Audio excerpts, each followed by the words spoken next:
Masibulise kuwembukeli ngalensasa yangolwesibini nengumhla ke wokuqaphela usuku lokulwa inhlupheko kwihlabathi liphela ngaphansi kwalomxholo ndinethemba lokuba isahlela abantwini lanto ithi mthanda umakhelwane wakho kungade kucace ukuba isisu sakhe siza kude sithi nca emqolo kodwa wena ukhona kwaye unako ukolula isandla sakho uncede apho ukwazi khona xa ndiqala ke ndithe ndiyathemba kuba ndisazi ukuba oko ayisosinyanzeliso into nje esuka enhlizweni nesiyaziyo thina abantu abakhule kunkinqwa emawabo ukuva konke ke esinako nesikuphathele kona sibukele ngqopha ku SABC Plus ungeva ngokubaliselwa thina ke ukholo saka lubisi umadlongothi kodwa ke namhlanje ndihamba naye uNadia yamona Nadia ngifotise kuwenzokazi unjani ndiyaphila ntombi akhona unjani wena awusemhle ntombi enkosi nawe ungxamile namhlanje bendingxamele uzekhaya Jikelele waqonda bazanibona ekhaya Jikelele mabakubone thatha iqonga lelakho njengoba setshileyo ke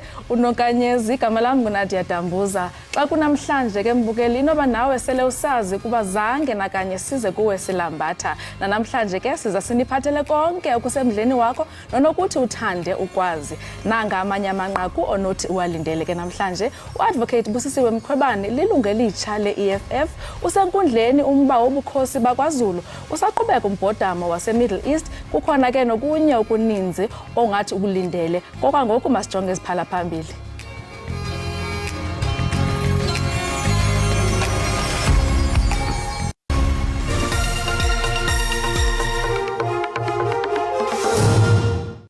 I, Fighter Busisiwe Joyce Mkhwebane, solemnly declare that I will abide by the aims, objectives, and radical policies of economic freedom fighters.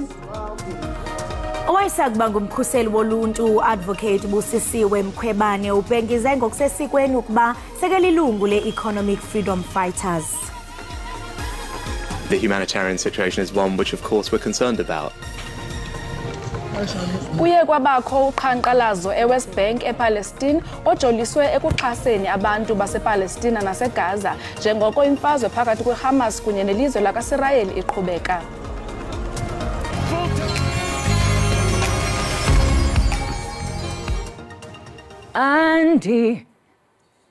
Andinanto ondize kanye nkosi ndize kanye nkosi yam molweni emakhaya igama lam ndingu Ekhaya ndiyimvumi zenihlale ke nibukele Ekhaya Jikelele apha ku SABC Plus nonwabela izinto ezifana nezemidlalo ezendaba nazo zonke ezinye izinto enizithandayo emakhaya ningahambi.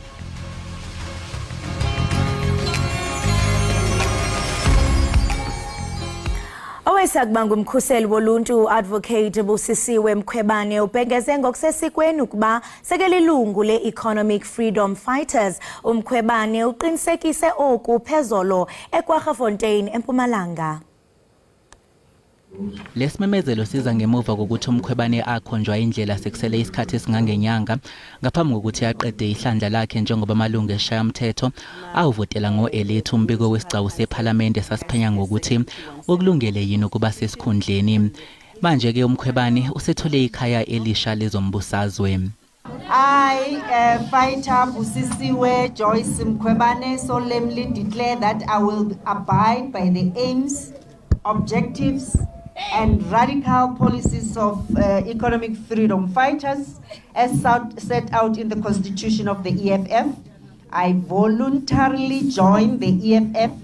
Umkhwebane uqinisekisile ukuthi njengoba eseyilungu le-EFF akabheki inzuzo kwazise uzimisele ukusebenzela umphakathi. I joined this movement so that I can go down there and continue to make South Africans, the poor especially, to be their own liberators.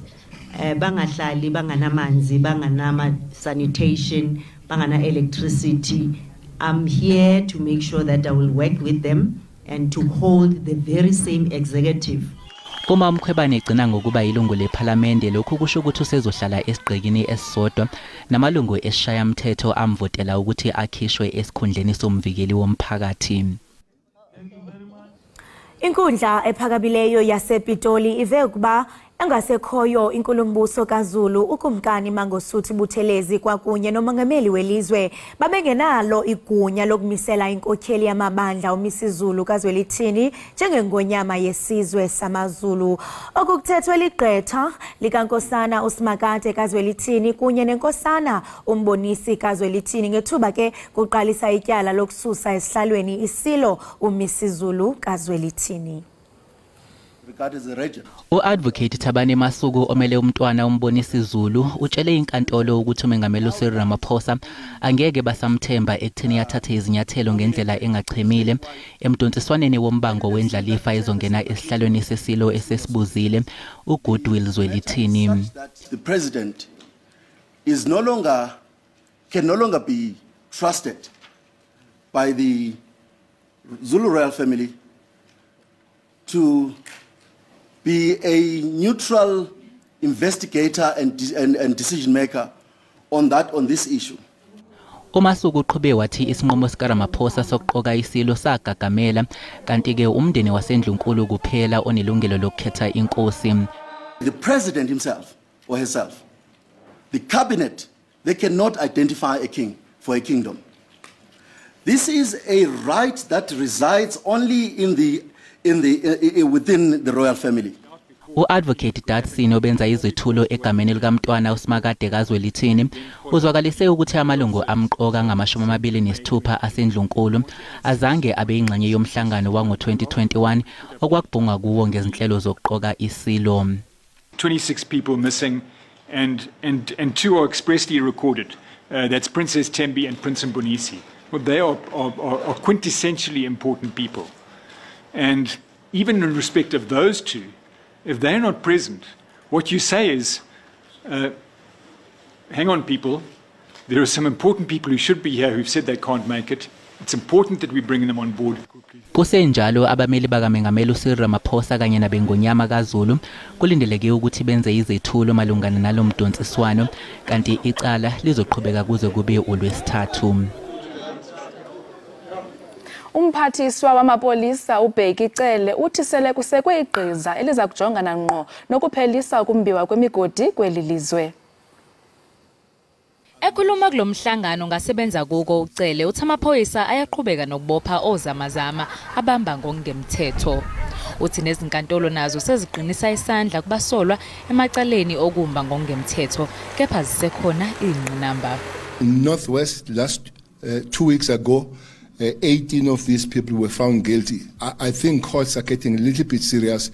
We found guilty 18 of them and were given six months, yes, or 12,000 rands. But usually they are warned and let go at that level, which has been the problem.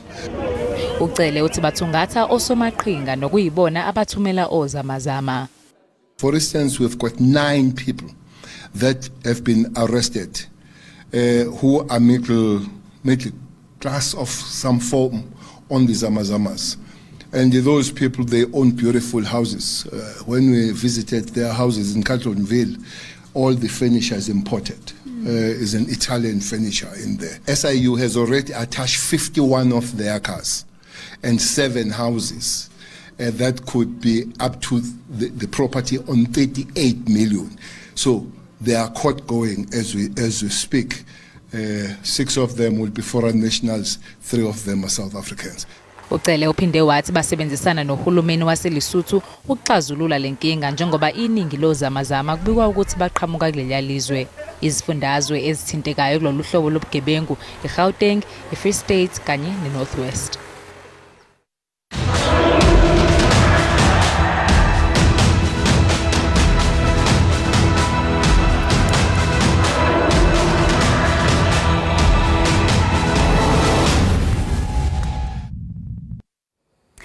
Kuye kwabakho uqhankqalazo eWest Bank ePalestina olujolise ekuxhaseni abantu basePalestina naseGaza njengoko imfazwe phakathi kwamaHamas kunye nelizwe lakwaSirayeli iqhubeka.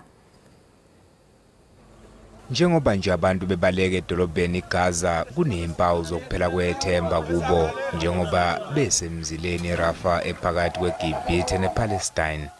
That's Gaza Strip in Palestine. This is like they think it's not people here. these people here live. It's not life. Amalolo siza folile edolobheni laseGibhithe iAl-Arish kanti abantu badinga usizo. The humanitarian situation is one which, of course, we're concerned about and that I've raised in all the calls and interactions I've had with other leaders from across the region, and in particular making sure that we can try and get the Rafah crossing open. That will ease the humanitarian situation. Ubuholi beHamas buthi busaqinile.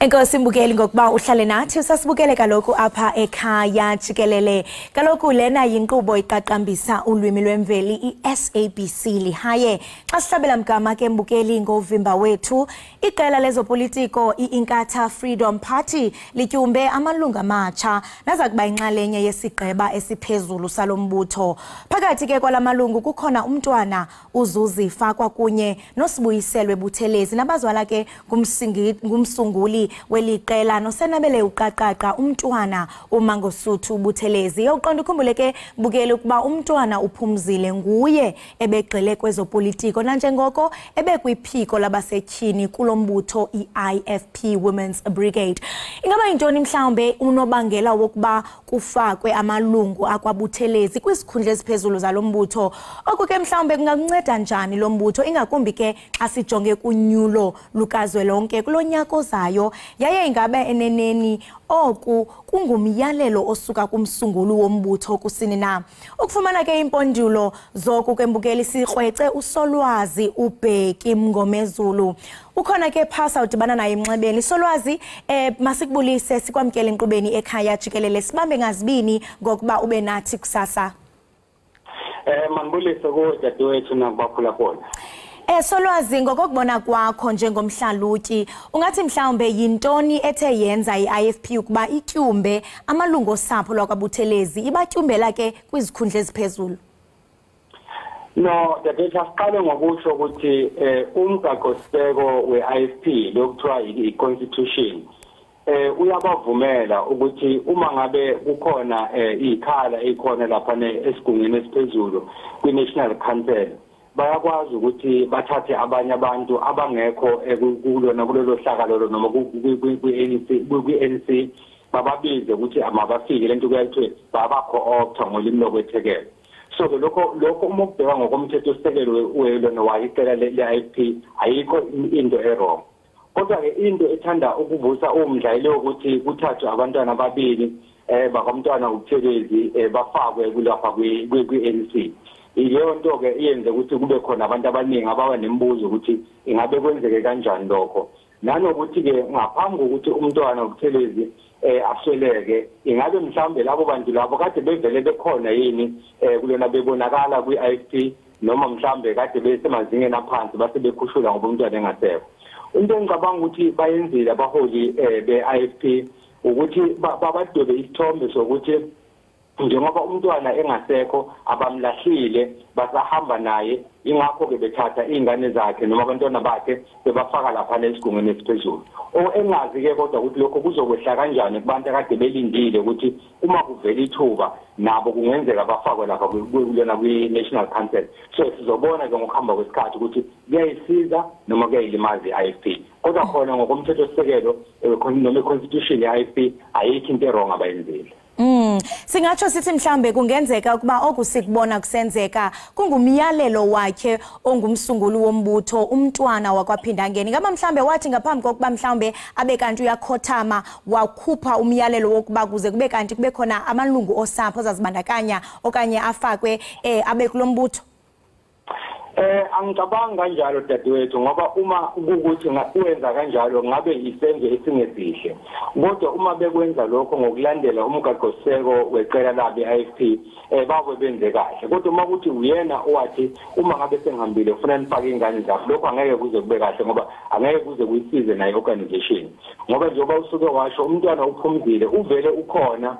ulona uyimele IFP lona esifundazweni KwaZulu-Natal. So ke vele igama lakhe umntwana belingeke lize liphele ngoba kuyaziwa ukuthi ukhona osezingeni eliphezulu. Ukube mhlambe kufakwe umuntu oyedwa, mhlambe kufakwe ulona umntwana ulona uzuzifa noma kufakwe noma ubaleke nje omunye, nalokho bekuzobe ku right. Kodwa okwethusayo ukuthi bafakwe baze babe babini ngesikhathi esisodwa. Yileyo nto engicabanga ukuthi idale ukuthi abanye abantu babe nembuzo. Kodwa angicabanga ukuthi ngabe kwabo umyalelo wakhe umntwana ukuthi uma sengihambile kufuna nenze kanje ngoba lokho uma akwenza ngabe kwakuyisenze singesihle. Ungathini mhlambe kumuntu onothi elinyathelo lelokutsala abantu abathile nabebemthanda kakhulu umntwana okwaphinda ngene ekwenzela kuba mhlambe baxhase yaye bavotele lo mbutho kuba uthe wathi abe uyakhothama kwanemibuzo yokuba ingaba mhlambe lo mbutho weIFP uzawuphila na since engekho umntwana?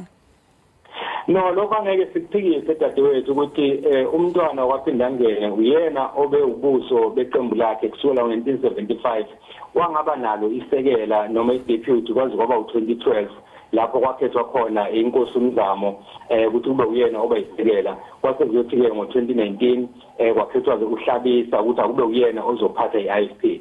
Kodwa igama lakhe beselokhu likhona ngoba bagcina bethi uzoba emeritus leader yeqembu ofuthi bamhlonipha ngaleso sikhundla leso. So ke enye izinto engicabanga ukuthi iIFP iyazibheka ukuthi njengoba kuyo okhethweni uma izoya okhethweni ka2024 igama likamntwana lingaveli indawo lokho kungagcina kuyilimaza. So ke ngasho ngithi labo abanombono ukuthi ukufaka abantwana bakamntwana lapha kwiIFP esikhundleni esiphezulu kwenzela ukuthi kubonakala ukuthi nakuba engasekho yena buqo kodwa ingane zakhe zikhona okusho ukuthi legacy yakhe iyaqhubeka abantu ke bazokwazi ukuthi baqhubeke nokuthi bayisupport iIFP. Lokho angeke sesiphikise into ekhona.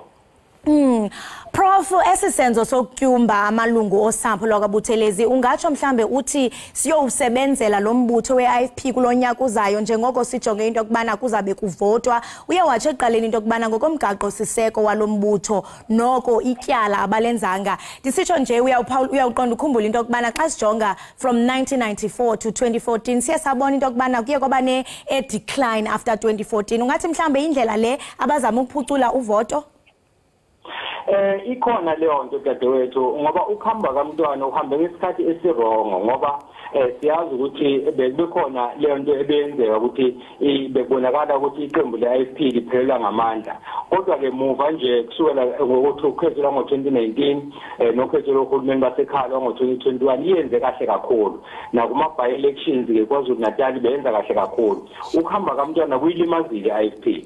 So ke kufanele ukuthi yenze konke okusemandleni ukuthi amanye amavoti ebingagcina mhlambe ingawatholanga iwathole. Esinye sezenzo ke abazenzile lezo ukuthi bafake ingane zikamntwana ukuthi baqhubeke nokuthi ubuso bukaButhelezi noma igama likaButhelezi lisekhona kwaIFP. Engicabanga ukuthi ke kodwa ukuthi kuyabasiza noma akubasizi kuzoya ngokuthi ubuholi beqembu buwachazele kanjani ama-members noma amalungu eqembu ukuthi isigqebo esisithathile sisithathe nezizathu. Uma ukuthi abakwazanga ukuthi bayichaze kahle le nto leyo kubalandeli babo kungagcina kubalimaza. Kodwa uma beyibeke nje ngendlela ukuthi wonke umuntu eneliseke ukuthi akekho umuntu oshiwe ngaphandle ngiyacabanga ukuthi kuzobasiza lokho abakwenzile.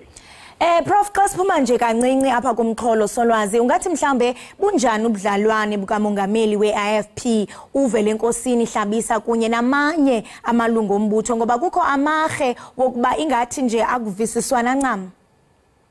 No, akuyona into eyisecret leyo dadewethu. Vele kunabantu abangajabulile noma abangeneme kahle ngokuba khona kukamongameli weqembu njengamanje uba kuvele enkosini Hlabisa. Esinye sezizathu zalokho ke ukuthi indlela athethwa ngayo banesikhalo sokuthi kwase kwaba yona iNC yeqembu eyathatha isinqumo sokuthi akube uyena ozongena. Kwase ukuthi uma ngabe sekuba nokhetho ngo2019 emva kokhetho likazwelonke wabe sekwenziwa officially ke lokho wangena unopposed futhi wangena ngekho umuntu omphikisayo kwagcina ke sekuba uyena obomholi weqembu. So khona abangenelisekile ngokuthi ngendlela angena ngayo banenkolelo ukuthi ukuze angene ingoba waye-approve isigungu esiphezulu i-MC kanye naye umntwana waphinde angene. Okwenza-ke ukuthi kube khona abantu abazoba nombono ukuthi njengoba umntwana engasekho okuyena muntu okade emsapota naye ulona umhlonishwa uvele enkosini Hlabisa bemhlonipha umntwana bazinje bengasekho mhlawumbe abazame-ke nabo amathuba ukuthi bakwazi ukusithatha lesikhundla. So-ke le nto ingagcina ilimaza-ke kodwa iqembu. Engicabanga ukuthi noma ngabe khona abasifunayo lesikhundla angeke kube umqondo omuhle ukuthi bamlwise uHlabisa manje lungakafiki ukhetho la ngo-2024. Ababambisane nje bebonke noma ngabe bakujabulela ukuba khona kwakhe noma bakujabulele ababambisane kuze kudlule ukhetho. Emva kokhetho-ke sebangabona ukuthi benze njani ngoba uma bezoqala manje babanga isikhundla sikaHlabisa lokho akuzukulisiza iqembu.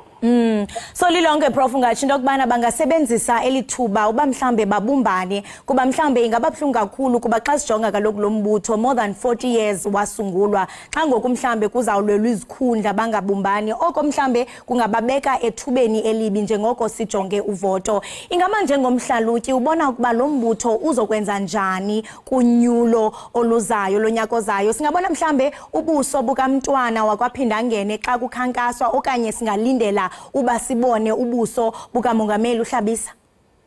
Yabona-ke lo mbuzo obuzayo dadewethu umbuzo obaluleke kakhulu ngoba sizokhumbula ukuthi kwaba nesikhathi lapho kwaba khona abanombuzo ukuthi kwenzeka kanjani ukuthi athi ekhona uHlabisa njengomholi weqembu kodwa baqhubeka nokusebenzisa ubuso bukamntwana waphinda angena.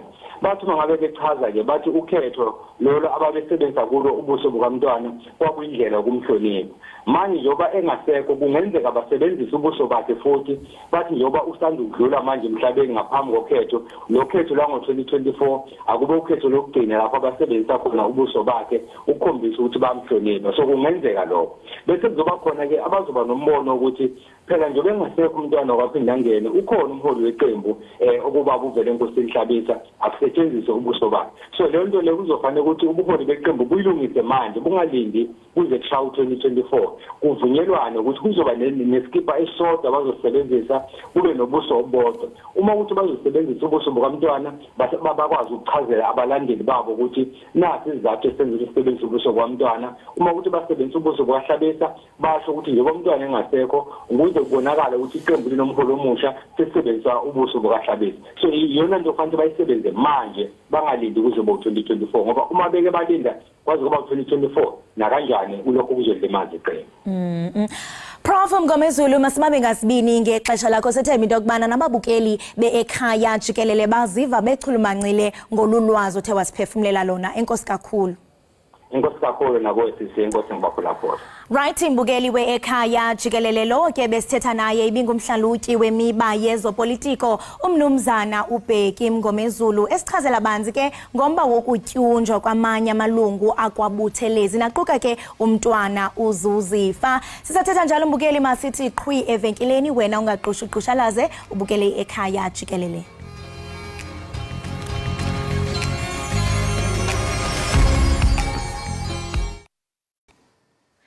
Mbukeli masiphinde sikwamkele kwakhona usabukele i-Ekhaya Jikelele.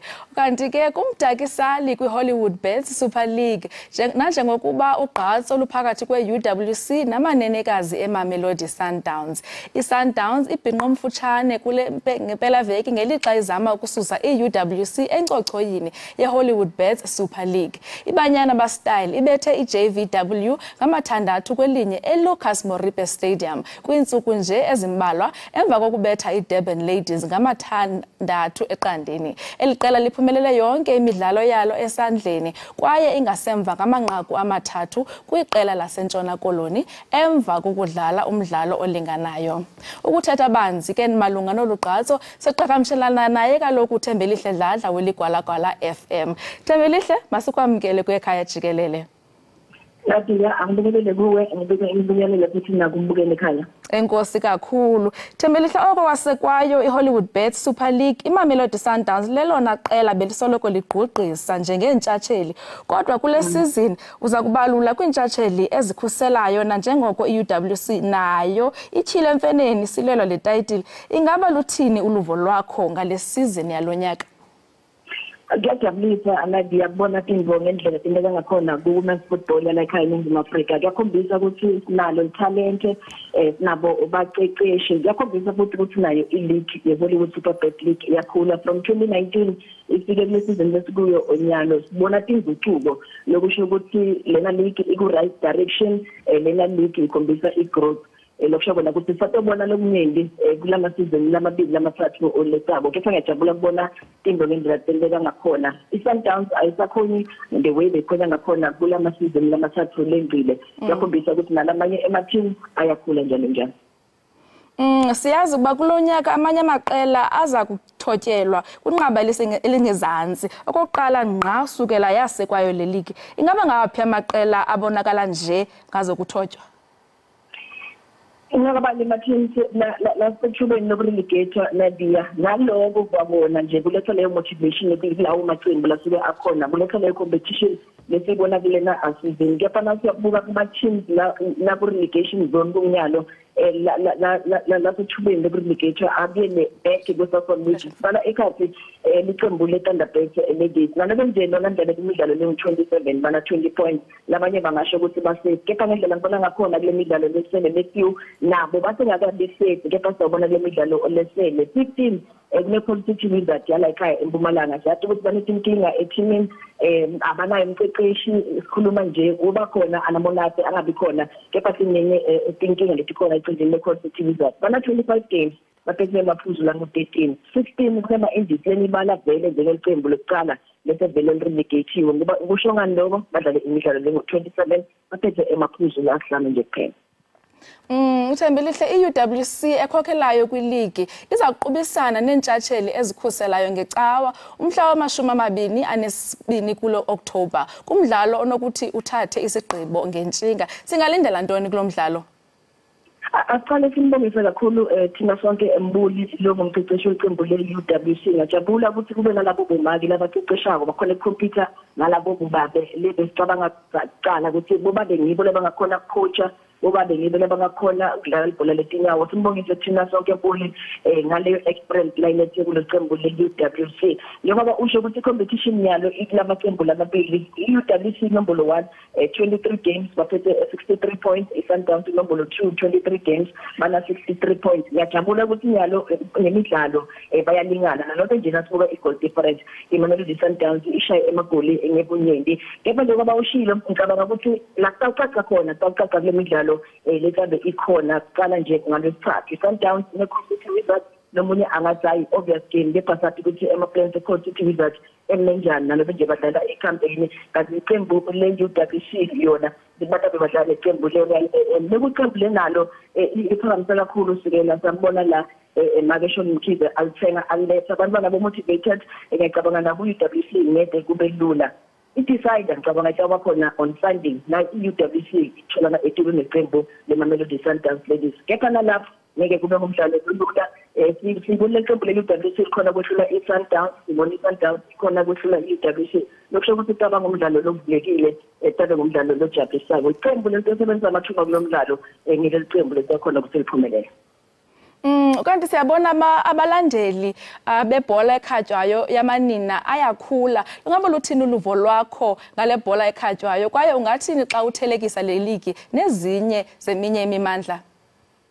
Siyajabula kubabona abalandeli sikuyakhombisa ukuthi abalandeli sebathatha serious ibhola letinyawo labo umake sibonise kakhulu kade baphathi beMamelodi Sundowns Ladies siyabona ukuthi lokho kwenteka kubomake lokwenteka kubomake sebadopta futhi la kubo bomake baphuma abalandeli beSundowns baye kosekela iqembu leMamelodi Sundowns Ladies landlala naloko ngiyacabanga ukuthi kuyaba motivate kakhulu busethi beMamelodi Sundowns Ladies cabanga nalamanye amaqembu going forward basakhona ukuthi bafike labo bobalandeli bathola abalandeli eminingi kuze kuthi lena bhola olena league ibukeleke kuba mnandi la iqembu lidlala ekhaya lihosting labo balandeli baleyo onzawo kepha ngicabanga so far kusahamba kahle sababona abalandeli babakhona ebholeni letinyawo ladlala emaqembu abomake ngiyacabanga futhi nekwenda kahle kwabanyana kuyo imidlalo ye-World Cup eFrance ubanike selithemba balandeli baseNingizimu Afrika ukuthi kufanele nakanjani baphume bayosekela emantombazane ethu nakadlala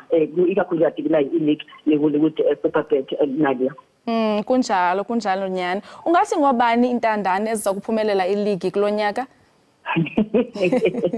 kumatima ngathi kusho lokho kepha ngajabula kakhulu ukubona kuba neqembu lelisha ikakhulukazi yona i-WC ithathe lena alike kepha sikhuluma ngebaqeqeshi ababili labane experience nasikhuluma nge-women's football ngala kuyo i-Sundowns kunaJerry Chabalala sesisesikhathi ahleti kuMamelodi e-Sundowns abekhona yena thina sonke mbule ngala kuyo i-UWC kepha na i-WC ingawasebenzisa emathuba kumdlalo wayo ngeSunday ngicabanga ukuthi lapho kucaca khona ukuthi la ngembala batawuba ngibo champion be-Hollywood Super League kulena season iyashayeka i-Sundowns Nadia kusho ngani lokho yebo wonke amaqembu anebadlali labakhaliphile bane-quality bane-depth kepha na ubuka nje kulamalanga i-Sundowns emuva kungabi khona kumdlali ibambana nembane losanesa injury yakhe emuva kunakapteni Zanele Nhlapo Karabo Makhulubethi naThisha Makhubela na Raman Lepe uyabona ukuthi bakhona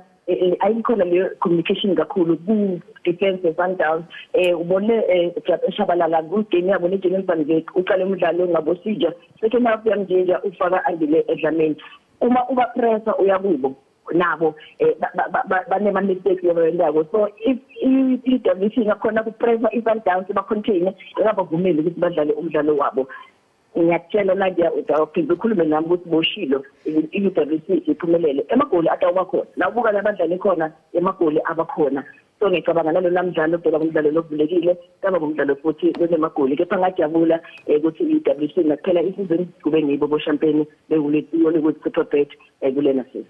Okay, ungathi intoni mhlawumbe umahluko phakathi kwe-sponsorship sebhola yamanina kunye neyamadoda? Uma sibuka sponsorship wanyalo asibabonge beHollywood ukuthi bavele bethe phambili basho ukuthi thina sinakhona kunceda ku development ye women's football eNingizimu Afrika kepha nasibuka private esitakhala sisafisa kubona abadlali bethu bemantombazane bahola kufana nabo babe kepha yimbo leso sikhathi lesithe ukuthi iyendeke siyabona ngaphansi kweHollywood kuneSasol nabo sibabonga futhi beSasol ukuthi nabo bafake isandla ethuthukiseni i-women's football like eNingizimu Afrika ikhizwe futhi ichase nalo iqembu lethu lisibe eleka anyana abanyana na bangeta babe banyeli ukuthi amabhizinisi bafake imali ngicabanga ukuthi ngaba khona leyo balance kepha kwanyalo fanele sibonge iHollywood sibonge futhi nayo iSasol lekumele icala lelihambo ethuthukiseni i-women's football lakhaya kepha kona sasesikhathi ukuthi sibona kube naleyo balance mhlambe lathi ngangena imali sibedingendi lapho khona kubona khona bomake nabo badlalela i-prize money lefana nabo bobani baphinde futhi nabo bafole imali cishe lelingana nabo bobani. Siyabona ngendlela ehamba ngayo ibhola yakhatywayo yamanina noko siyathemba nabanye bazawuthi bafake isandla ekunixhaseni. Thembelihle masibambe ngazo zibini siyabulela ngexesha lakho. Ngiyabonga kakhulu Nadia ukuthi nibe nami ehlelweni. Enkosi. Lowo ke mbukeli ibinguThembelihle Dladla nobethetha nathi ngeHollywood Bets Super League yale season nalapho iUWC icela umngeni iMamelodi Sundowns ladies esoloko izenzela kule league. Ukanti ke siyabuya neziphala phambili kodwa kangoku masithathe ikhefu.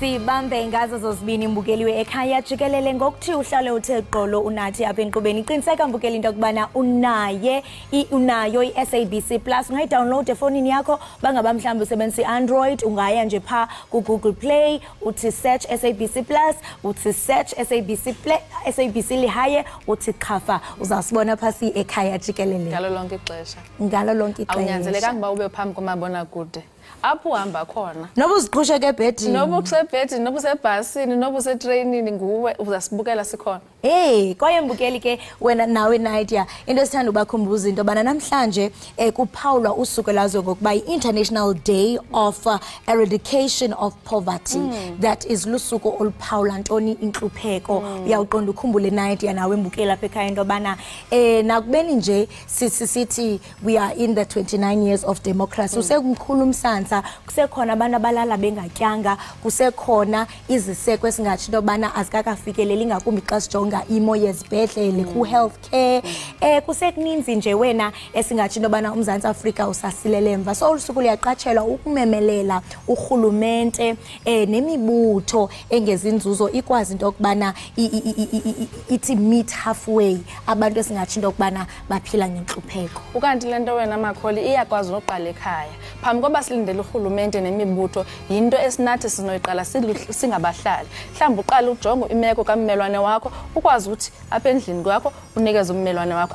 Asinyanzeleka ngwaside silindele urhulumente uba makathatha amanyathelo. Masizinyathelele nathi urhulumente ancedisane nathi. You understand? Injalo kanye kuba naxa ujonga ke impilo yasemakhaya bangabuphulele ekhaya uyazi into yobana hayi xa kungekho iswekile siyanqonqoza pha kulo Nadia nqonqonqonqonqo sicela laa nto uthi umama sasikokudla ngokuthunywa ke kuthiwa uthi umama ucela laa mpahla sele yazi ke kuba bathe efowunini bathi hey meza ndiyacela kaloku undifakele umilimili kuyashota nendwendwe sithi xa sesifika kulo Nadia uthi umama ucela laa mpahla. So unyanisile nam ndiyavumelana nayo into yokubana yonke lento iqala ekhaya xa nyani siyingingqi sikwazi uku-identify into yokubana hayibo lo mzi ukwela cala ingathi uyaswela masihlangane sibumbane sikwazi ukunikezela. Mhlambe ke singabona utshintsho kuba kubhlungu kakhulu abantu ufumanisa into yobana umntu ulala phandle abanye balala ezibrijini. So ingaske nyani xa sisonke singama-Afrika